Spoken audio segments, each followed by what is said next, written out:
Good afternoon, sir and classmate. My topic for this afternoon is about effect of the employee attitudes, making positive attitudes work for the organization. Okay. Organization is kuan na siya kanang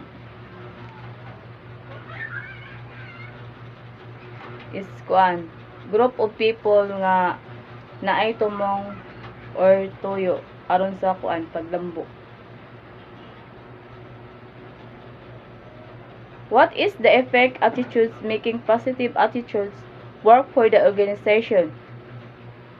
Positive attitudes lead to higher level of engagement as employees are more likely to be enthusiastic about their work, take initiative, and contribute actively to achieving organization goals. Para nako makaapekto jud ang pamatasan sa usa ka trabahante ngadto sa ilaha trabaho or sa organization.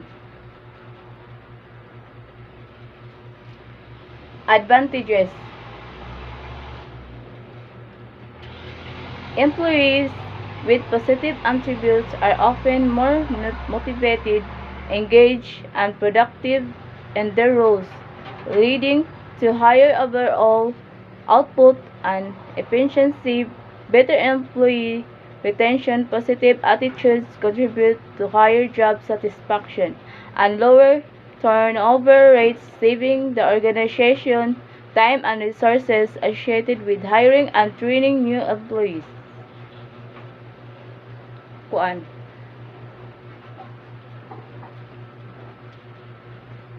Kay successful ang usa ka project kung tanan trabahante kanang magtinabangay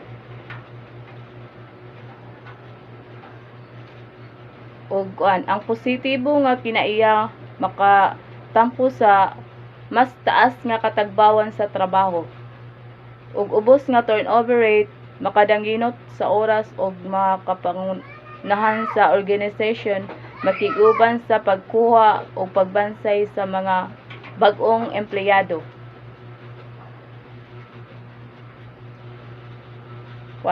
Disadvantages. While positive employee attitudes can benefit an organization in various ways, such as increased productivity and employee satisfaction, there are also potential disadvantages. One downside could be tendency toward complacency or resistance to change if employees become too comfortable with the status. Additionally, overly positive attitudes might mask underlying issues or prevent constructive feedback, hindering opportunities for growth and improvement. It's crucial for an organization to strike a balance between fostering positively and encouraging critical thinking and continuous improvement. Kay kung dili magkahiusa ang ilahang mga plano, dugay mahuman ang proyekto.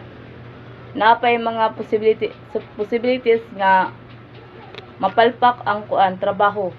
Labi nagdaghan mo sugod nga amo kay maglibog man tong mga trabahante kung kinsa ilaha kanang tumanon.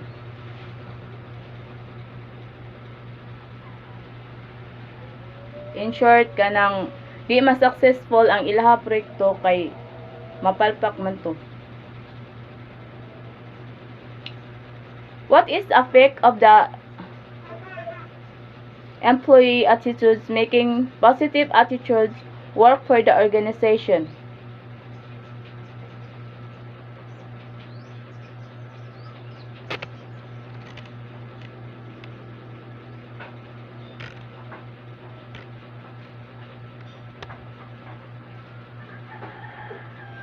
Sa hingpit, gipasiugda ang usa ka importanteng aspeto sa pagdumala sa mga kinaiya sa empleyado sulod sa usa ka organization. Ang positibo nga mga tinamdan nga tinuod nga makatampo og dako sa usa ka mauswagon nga palibot sa trabahoan apan sama sa bisan unsang butang mahimong adunay mga potensyal nga kakulian kung dili balansi ang mga aspekto. Ang paghauhag sa communication, pangayo og feedback og pagsiugda og kultura sa makaayo nga pagsaway, makatabang sa pagpamino sa mga risgo nga sobra ka positibo ngadto sa trabahante.